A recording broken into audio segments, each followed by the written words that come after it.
It's the demographic that's bigger than baby boomers, and they seem to get all the headlines. I'm talking, of course, about millennials. They're the generation after Gen X and before Gen Z. Jimmy Rhodes wondered where these generational names came from to begin with. What he uncovered is our featured story at the top of the list.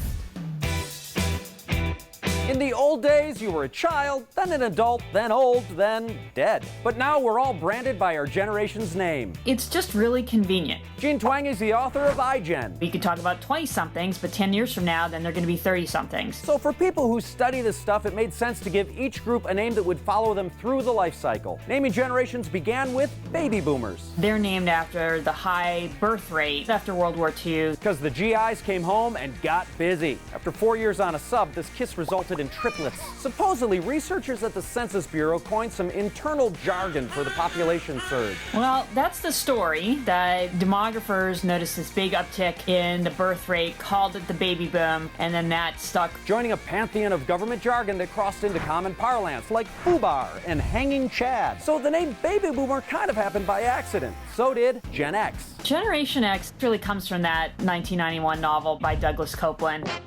In Brady Bunch terms, the book captured the angst of a generation of Jans who were sick of Marsha boomers getting all the attention. Marsha, Marsha, Marsha! Gen X didn't get a label until its oldest members were almost 30. Of course we didn't. Not so with the most catered to demographic ever, the Millennials. The name seems set in stone now, but for a long time people called them Gen Y. That didn't stick. Echo boomers, that's the same group. That didn't stick either. Ultimately, demographers, academics, and maybe especially marketers settled on Millennials. Finally, what name will stick to? Generation TBD. That generation born from 1995 and later doesn't have an agreed upon name. 3 terms seem to be in the running: post-millennials, Gen Z, and iGen. Gene says the first 2 have a problem. People suggested baby busters for Gen X and Gen Y for millennials, but those derivative labels tend not to stick, probably because each generation needs a label that says something unique about them and doesn't refer to the group before them. She's putting her money on iGen. iGen describes something about this generation's experience as the first to spend their entire adolescence in the age of the smartphone. Or something else entirely. It's still very early. So I'm throwing out some contenders like Gen Det